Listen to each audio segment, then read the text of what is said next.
Hello and welcome to this video.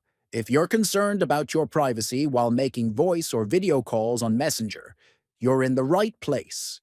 Today, I'll show you how to protect your IP address in calls using a simple feature inside the Messenger app.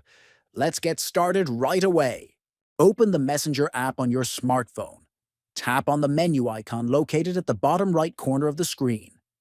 Next, tap on Settings to open the app's configuration options.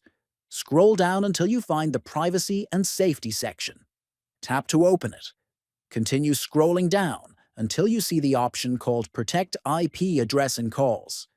Finally, tap on this option, then enable the toggle to activate IP protection. This feature helps prevent your IP address from being exposed during peer-to-peer calls by routing them through Messenger's servers. And that's it. A simple setting can greatly increase your online safety.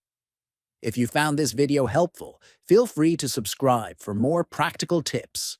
Thanks for watching and stay secure.